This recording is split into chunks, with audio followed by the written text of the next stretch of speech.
Wabarakatuh dan salam sejahtera semua. Okey, sebelum kita mula, seperti yang cikgu beritahu tadi, cikgu akan tanya sedikit soalan berkaitan dengan tajuk kita pada hari ini dan yang telah awak belajar di dalam tajuk sifat cahaya. Okey.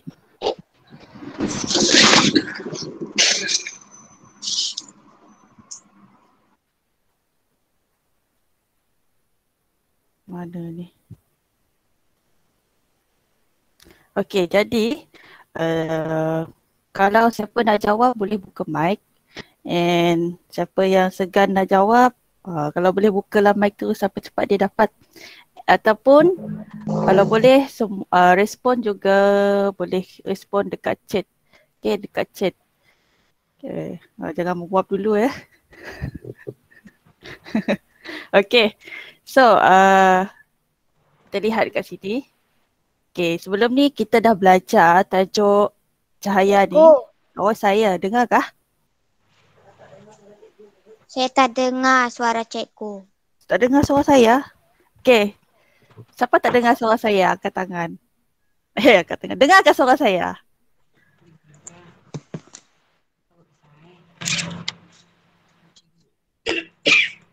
Ayu, dengarkah suara saya, Ayu?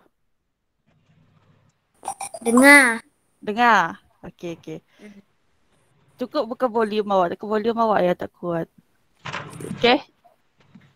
Okey, tutup balik. Arisa dengar suara saya?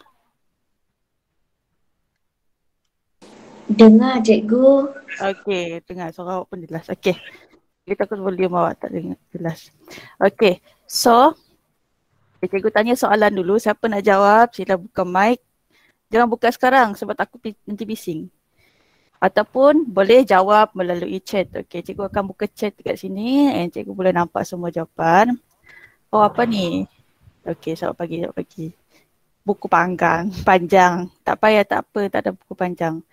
Buku kertas pun boleh. Okey, so soalan pertama saya. Ada berapa? Bukan. Tak baca lagi. Okey, soalan yang pertama adalah berkaitan dengan cahaya bergerak lurus. Okey, apakah maksud bagi saya maksud Lutsina? Apakah maksud Lutsina? Buka teks.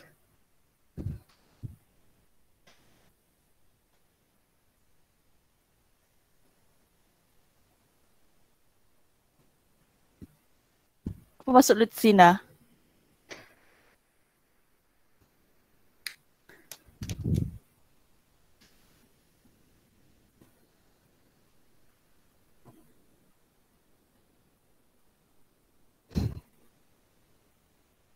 Type, siapa nak type. Maksud Lutsina ialah bahan yang tak ada dalam buku teks tu, saya rasa. Ada dalam dialog tu. Dialog antara cikgu dengan murid ni. Di buku surat 191. Cari sendiri. Boleh ditembusi cahaya. Okey. Betul? Okey, boleh ditembusi cahaya. Lagi? Okey, so, definisi ataupun maksud Lutsina, cahaya dan legap ni awak mesti hafal. Okey, apa maksud Lutsina? Lutsina ialah bahan yang membenarkan keseluruhan ataupun kesemua cahaya menembusinya. Ada di muka surat 91 ni. Okey, yang kedua adalah cahaya. Bahan yang membenarkan sebahagian cahaya menembusinya, manakala legap adalah bahan yang tidak membenarkan cahaya melaluinya. Okay, Lutsina, cahaya dan legap.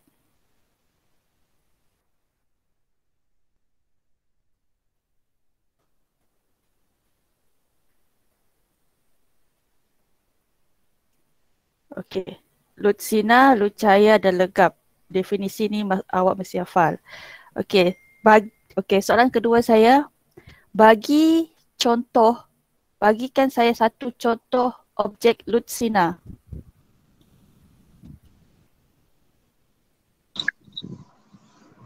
Cermin.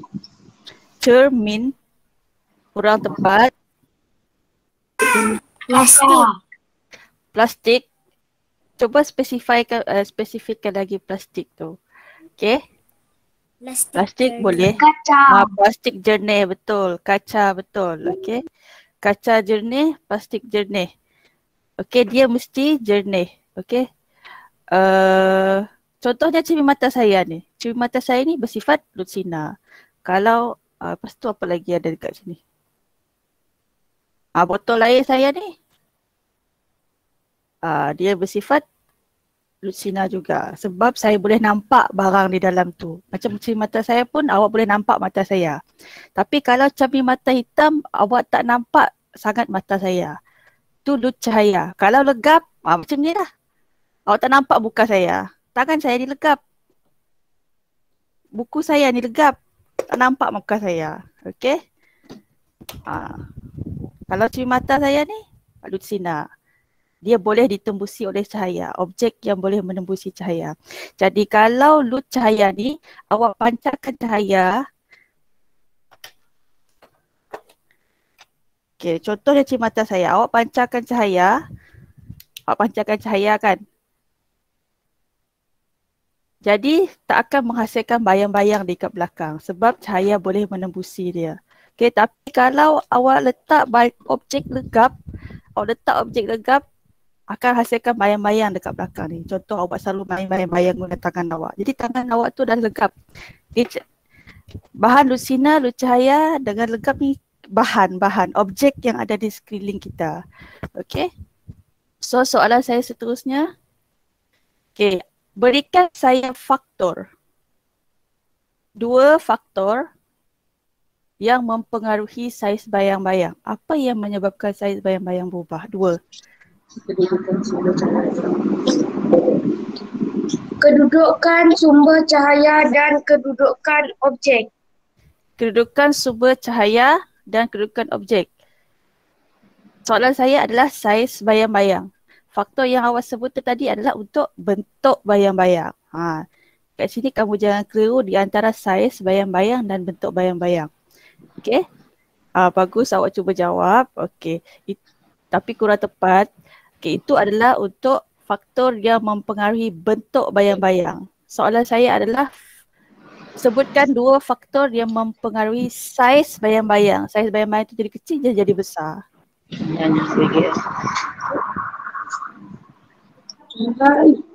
Ha?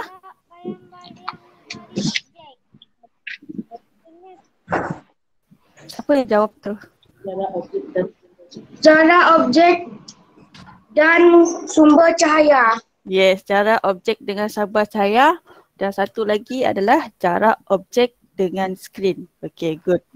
Okay, 2 faktor yang mempengaruhi saiz bayang-bayang adalah jarak objek dari sumber cahaya dengan jarak objek dari skrin.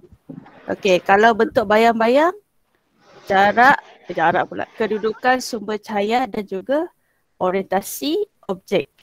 Okay, so 2 itu adalah faktor yang tak sama.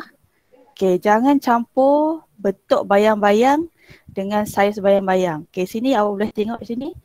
Dalam buku teks awak, ini adalah faktor yang mempengaruhi saiz bayang-bayang. Saiz tu maksudnya bayang-bayang tu jadi kecil, dia jadi besar. Okay. Kemudian yang kedua, bentuk bayang-bayang tu bentuk dia berubah di bulat, jadi segi-empat, segitiga dan sebagainya. Dia tak sama bentuk. Okay, jadi kalau saiz bayang-bayang ni, 2 faktor dia adalah jarak objek dari sumber cahaya dan juga jarak objek dari skrin. Manakala untuk bentuk bayang-bayang ni adalah orientasi objek dan juga kedudukan sumber cahaya. Nanti tengok balik video yang cikgu buat untuk awak tu. Okay, tengok balik. Kena faham. Okay. Jadi cikgu akan masuk terus kepada tajuk pembiasan cahaya. Okay, jadi apa yang kita akan belajar pada hari ini adalah, okay, pertama sekali kita akan belajar berkaitan dengan pembiasan cahaya.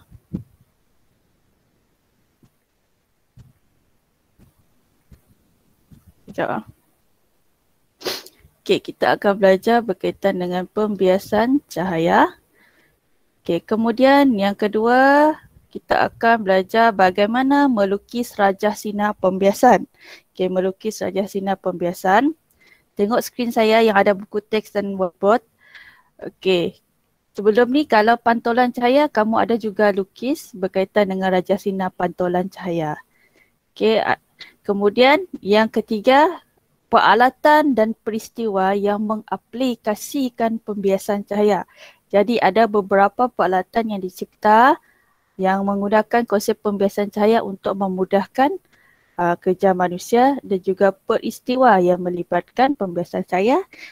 Salah satunya adalah pembentukan pelangi. Okey, dan ada juga peristiwa lain. Tapi pembentukan pelangi kita akan belajar dengan lebih detail. So kita akan masuk kepada pembiasan cahaya. Okey, sekarang boleh lihat buku teks awak kepada pembiasan cahaya.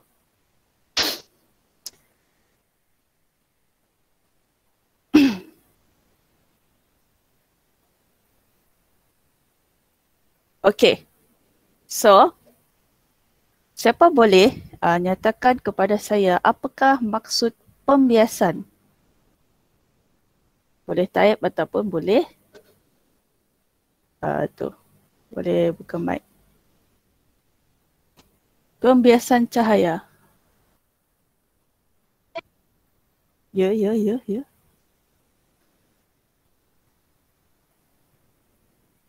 Apa maksud pembiasan cahaya?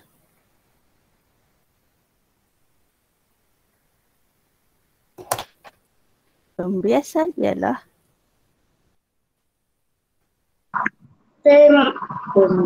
Pemengsungan cahaya ini ya. Ini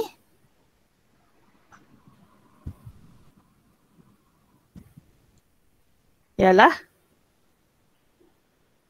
arah pergerakan cahaya akan berubah. Berubah akan berubah. Okey, bagaimana dia berubah? Okey, ada sebenarnya jawapan dalam buku teks tu. Tapi dia tak berapa. Okey. Ada dalam buku teks yang cikgu tunjuk ni. Ada definisi dia, bukan surat 100 tu.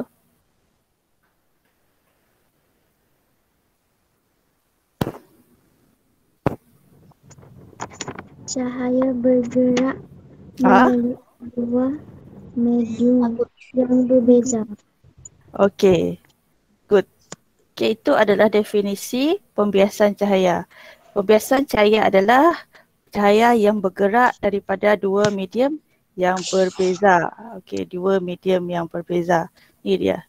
Cahaya bergerak melalui dua medium yang berbeza. Ini adalah definisi pembiasan. Okey. Okey. Cahaya yang bergerak melalui dua medium yang berbeza. Okey, apa itu medium? Okey, medium ni contohnya adalah air, gas. Yang paling biasa kamu ada dalam buku teks ni adalah air. Sekejap .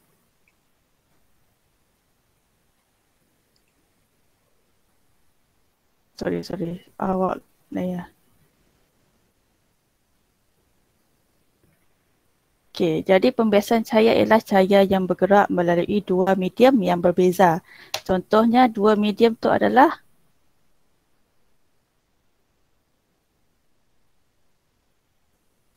daripada udara ke dalam air. Kalau kita lihat dalam buku teks ni, ini daripada udara ke dalam air. Ini adalah dua medium yang tidak sama. Ataupun udara masuk ke dalam kaca. Ataupun udara masuk ke dalam minyak. Ataupun udara masuk lagi dalam plastik. Okey, dia tak sama. Itu adalah medium yang berbeza. Okey, jadi apabila cahaya ini melalui dua medium yang berbeza, cahaya itu akan dibiaskan ataupun dia akan bengkok. Okey, dia akan membengkok. Okey. Sekejap cikgu buka.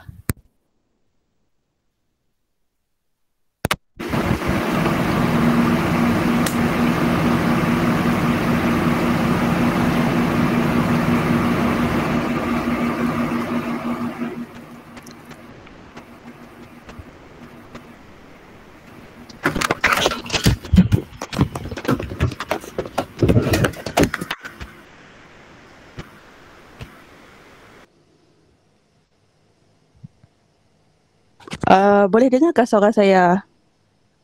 Ayu, Anggok. Okey. Cuba cikgu tukar mic.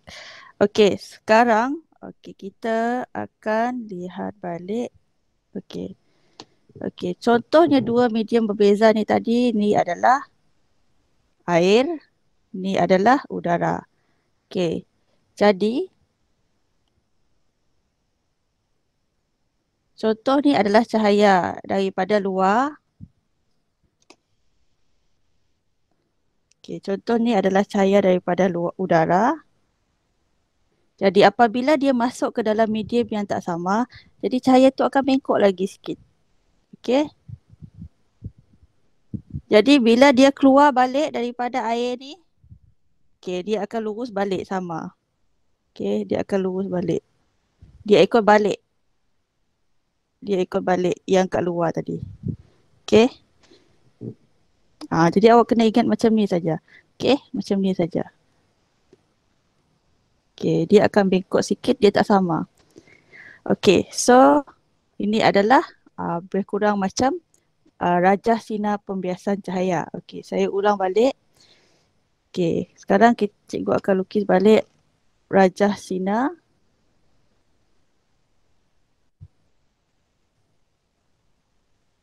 pembiasan cahaya. Okey, contohnya ni cikgu bagi contoh adalah kaca. Okey, ni kaca.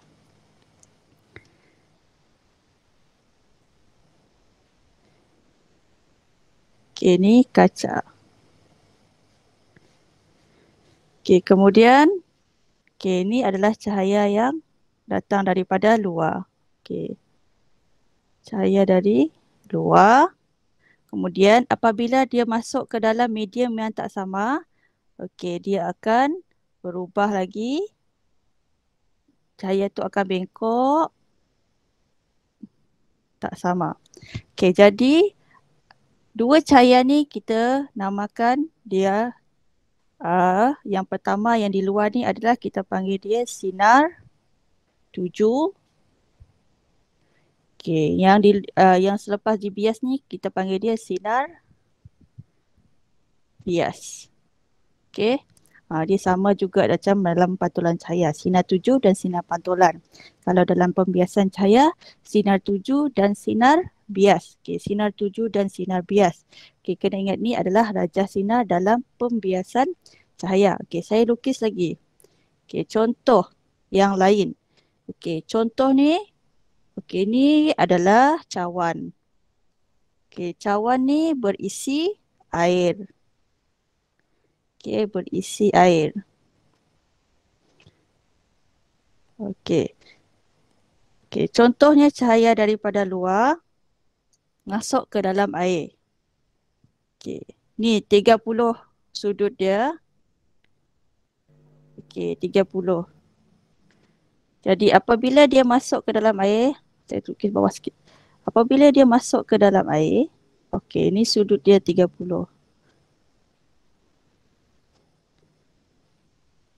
Jadi apabila dia masuk dalam air, dia akan bengkok.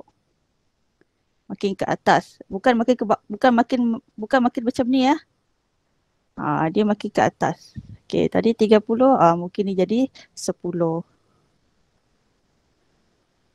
Okey. Kemudian bila dia keluar balik, dia akan jadi 30 semula.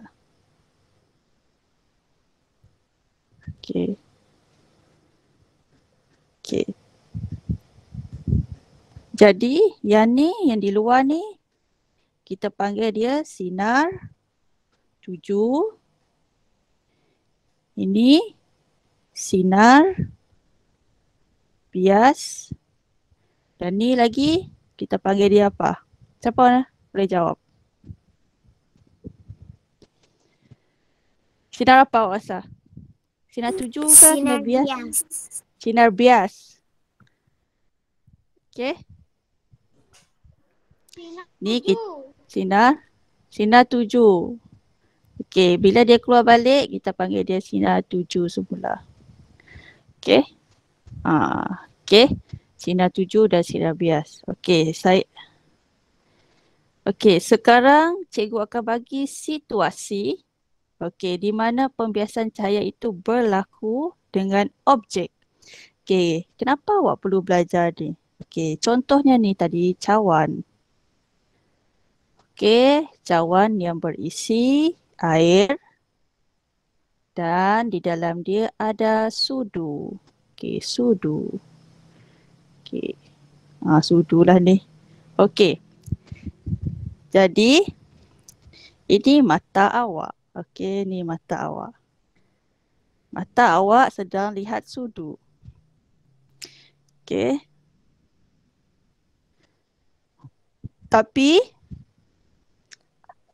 Tapi apabila awak lihat sudu di dalam cawan ini, sebenarnya awak melihat sudu ini bengkok.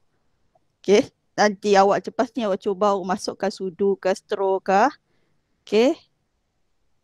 Sudu tu jadi bengkok. Cikgu guna warna biru. Okey. Sudu tu jadi bengkok. Okey, dia pergi sini sikit.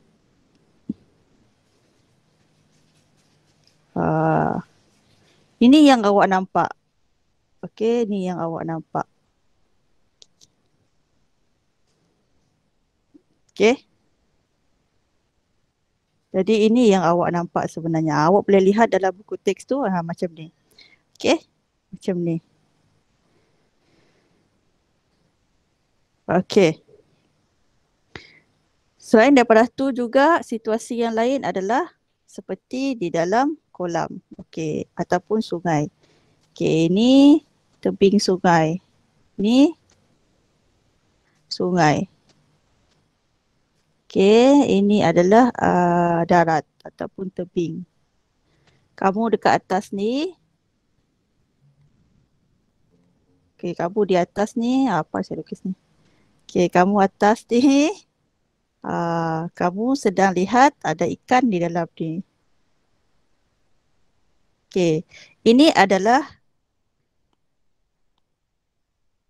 adalah kedudukan sebenar ikan.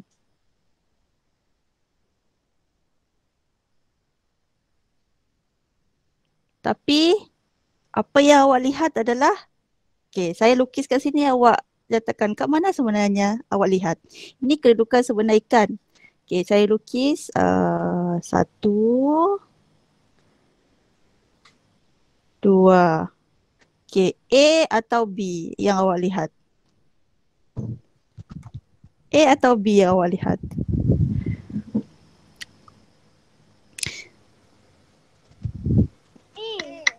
A. Okey, A. Ya, benar. A. Jadi yang awak lihat tu adalah A. Ingat tadi dia semakin cetek. Dia makin cetek. Okey, dia makin cetek. Okey. Dia makin cetek. Oh, salah. Pemadam keluar. Dia makin cetek. Okey. Ni tadi saya dah tuju.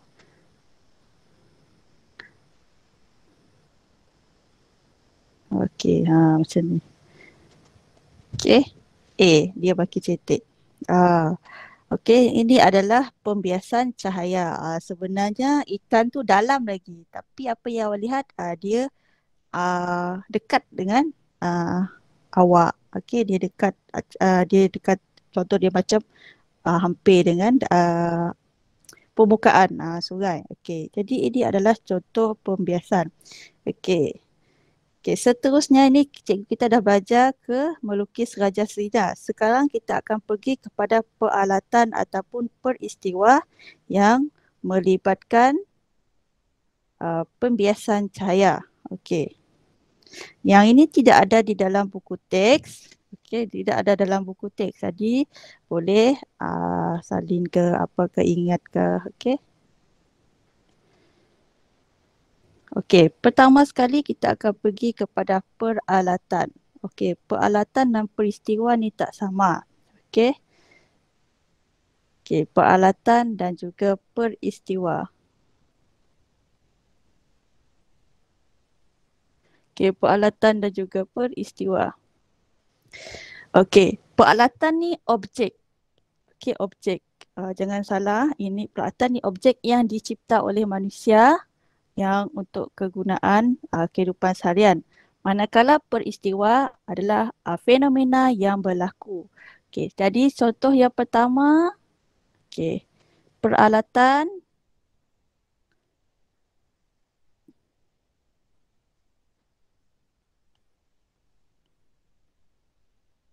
Okey, peralatan yang pertama adalah ingat peralatan ni objek kah? Objek yang dicipta manakala peristiwa fenomena yang berlaku. Okey, objek pertama, okey, kamu mesti ingat peralatan ataupun objek yang dicipta tu dia boleh membesarkan sesuatu ataupun mengecilkan sesuatu. Okey, siapa boleh cari objek dalam kehidupan seharian dia boleh membesarkan sesuatu? Apa dia? Kau boleh jawab. Kanta. Ha? Ha? Kanta. Kanta. Yes, good. Kanta pembesar. Mimi, awak tengok cari skrin yang ada saya punya skrin. cari dalam tu. Jangan awak tengok muka saya. Ya, betul. Kanta pembesar. Okey. Kanta pembesar. Okey, kanta pembesar. Okey, kata pembesar ni dia boleh besarkan sesuatu yang kecil. Okey, selain daripada kata pembesar apa lagi? Mikroskop. Yes, mikroskop. Mikroskop.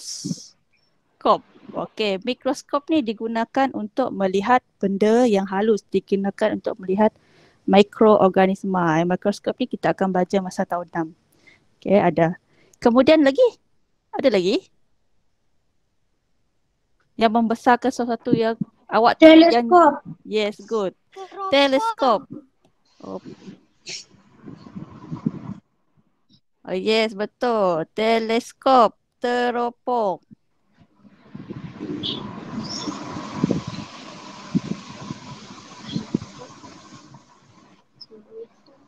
Okay, ada lagi kah? Bukan cermin lah. Cermin tak membesarkan muka awak pun. Cermin tidak. Okay, cermin tu adalah untuk tajuk cahaya bergerak lurus. Okay. Okay, lagi. Okay. Tutup mic dulu Okay. Okay, saya daripada tu lagi. Satu yang kita tak tahu adalah cermin mata. Cermin mata ni dia membetulkan penglihatan manusia. Okay, jadi cermin mata ni pun menggunakan konsep pembiasan cahaya. Okay, sebab di dalam ni dia akan atur kita punya focal point. Okay, kanta pembesar membesarkan sesuatu yang kecil. Mikroskop sama kita boleh melihat benda yang halus. Teleskop melihat benda yang jauh. Teropong pun sama, melihat benda yang jauh. Okay, satu lagi istilah teropong untuk sains adalah binocular. Okay, ini adalah istilah sains untuk teropong. Biasanya dalam sains kita tak panggil teropong, kita panggil dia binocular. Okay, binocular. Dan seterusnya adalah cermin mata. So, ini adalah objek yang ataupun peralatan yang dicipta menggunakan konsep pembiasan cahaya. Okay, cermin bukan cermin muka, cermin sisi kereta tu adalah tajuk cahaya bergerak lurus. Okay. Kemudian yang bukan periskop pun sama. Periskop itu adalah cahaya bergerak lurus. Okay. Jangan campur adukkan pembiasan dengan cahaya bergerak lurus. Okay, seterusnya fenomena ataupun peristiwa yang akan kita belajar lepas ni adalah pembentukan pelangi.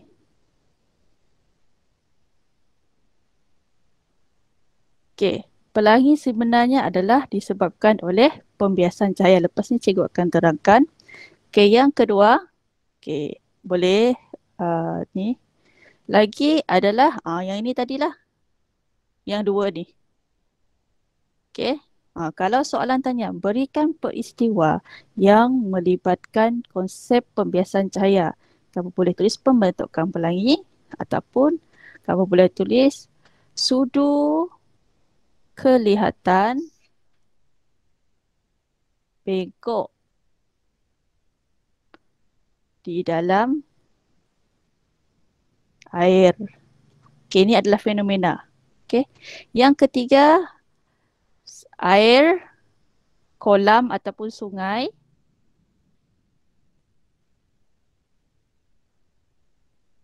kelihatan cetek.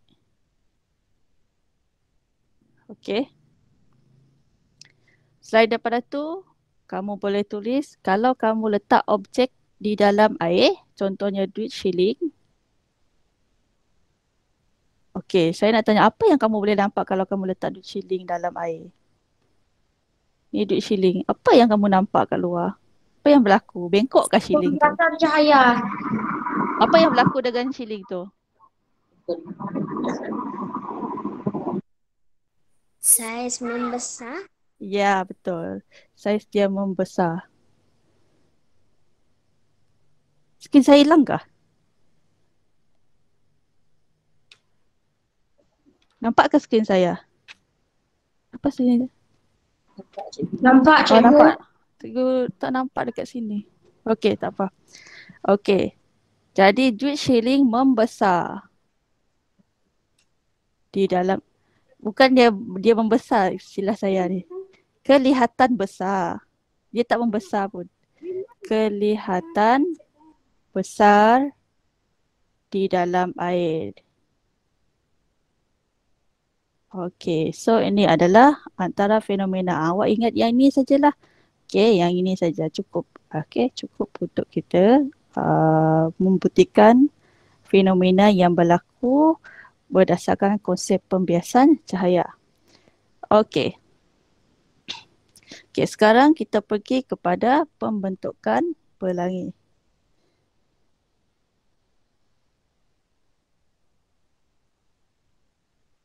Cikgu rasa laptop cikgu stuck. Kejap.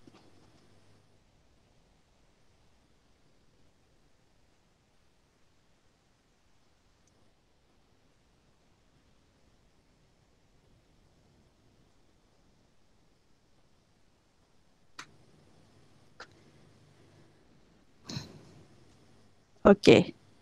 Sekarang kita akan pergi kepada pembentukan pelangi.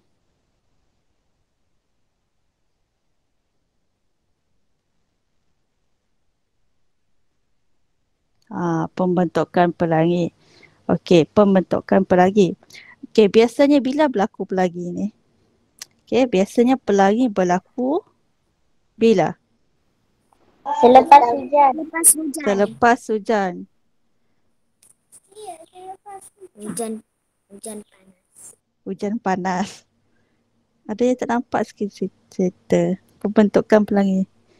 Okey, selepas hujan. Okey, selepas hujan, semasa hujan pun boleh sebenarnya. Okey, tapi masa hujan renyai.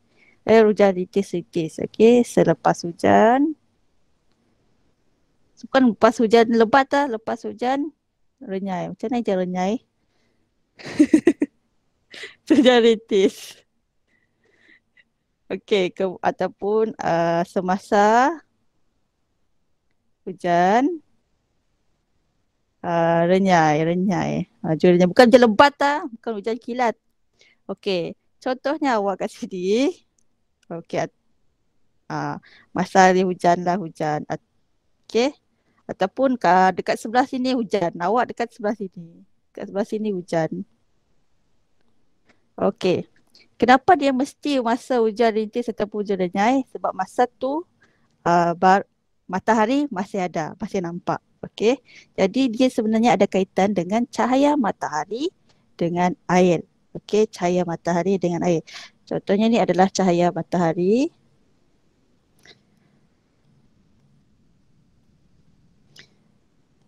Okey, ni adalah cahaya matahari.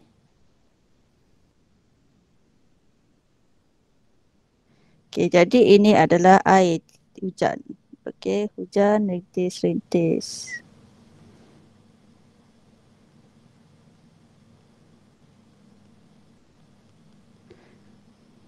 Okey, jadi cahaya daripada matahari ni akan memancar ke air. Okey. Kemudian di dalam air, titisan air ni, cikgu zoom ah. Zoom. Maksudnya ni titisan air. Titisan air. Titisan air ni berbentuk bulat. Okey. Jadi apabila cahaya daripada matahari memancar ke arah titisan air, jadi dia akan dibiaskan dan dia akan menghasilkan satu kita panggil adalah prisma cahaya.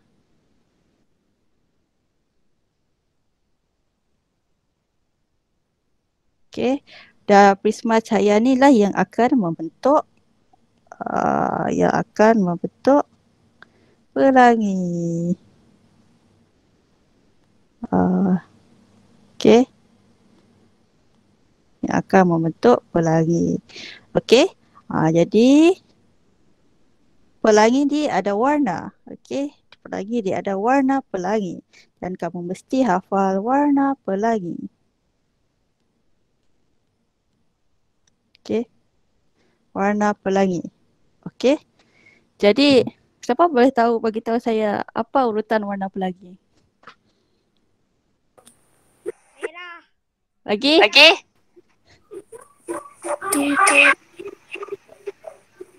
Merah, kuning, Ada hijau, juga ungu. Jaga. Okey, siapa nak jawab tu tadi?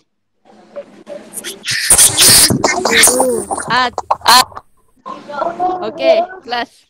Ada berapa semua warna pelangi? 7. Okey. Tulis di siapa dulu dapat jawab urutan dengan betul dekat chat? Dekat chat. Oh.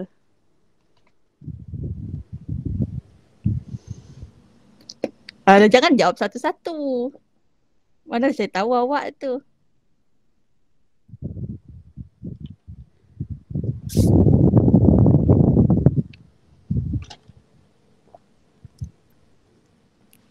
Oh, mesti ni tekan enter ni terus keluar ni. Tulislah guna koma, merah koma apa.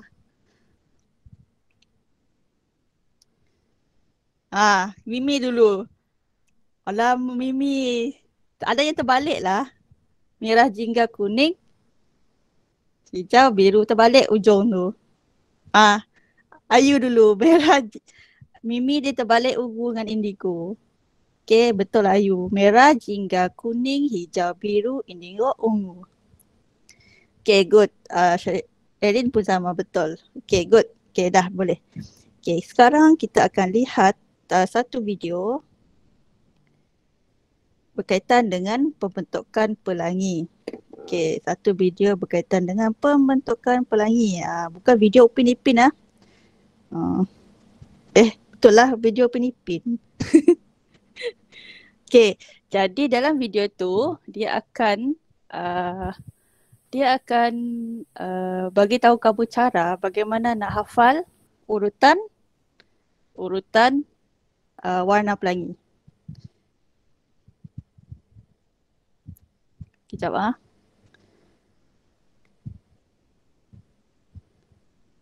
So lepas ni awak type lah urutan warna pelangi ni.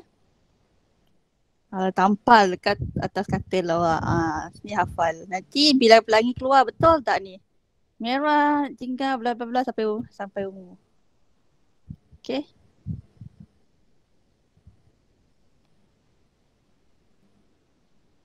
Kejap, tak ada mic.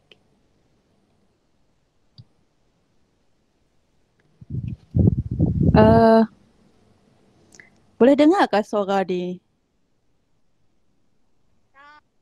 Tak boleh. Okey. Tak boleh. Sabar. Cikgu termute ni. Cikgu tutup mic cikgu kat sini.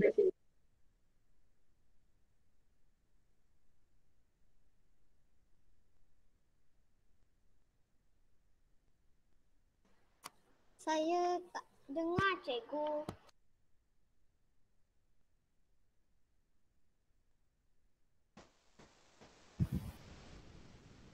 Okey. Cikgu rasa boleh dah ni. Ipin, butang apa ni? Tak, cuba kawan-kawan tekan.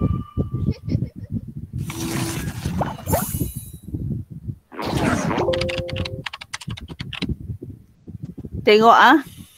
Apabila cahaya matahari melalui titisan air hujan di udara, pembiasan cahaya akan berlaku. Pembiasan cahaya tu pertukaran arah cahaya.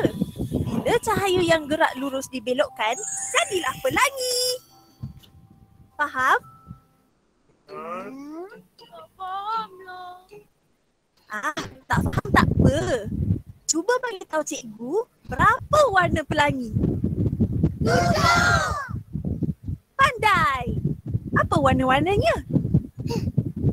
Merah, kuning. Bukan oren. Jingga. Apa beza oren dengan jingga? Oren tu buah oren. Jingga tu warna oren. Sedapnya buah oren. Apa lagi warna pelangi? Kuning, hijau, biru.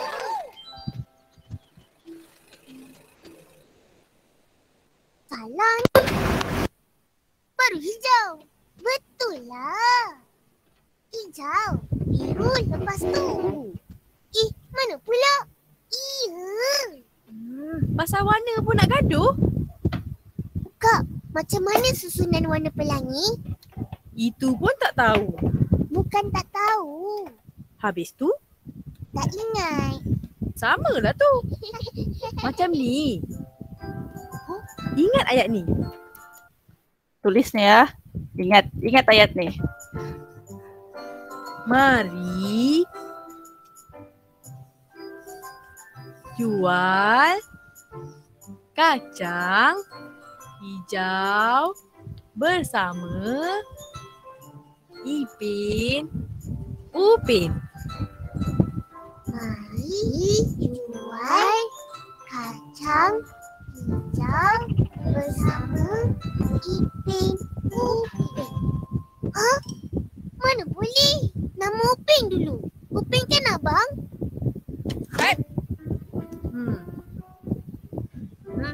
Kemudian ikut huruf depan setiap warna. M untuk Merah, jingga, kuning, hijau, biru, indigo, ungu. Oh, terima kasih Kak. Merah, jingga, kuning, hijau, biru, indigo, ungu. Kawan-kawan, jangan lupa subscribe YouTube channel kita orang. Betul. Okey. So merah. Mari jual kacang hijau bersama Ipin Upin. So ingat. Okey, merah, jingga, kuning, hijau, biru, indigo dan ungu. Okey, cikgu tulis balik lah.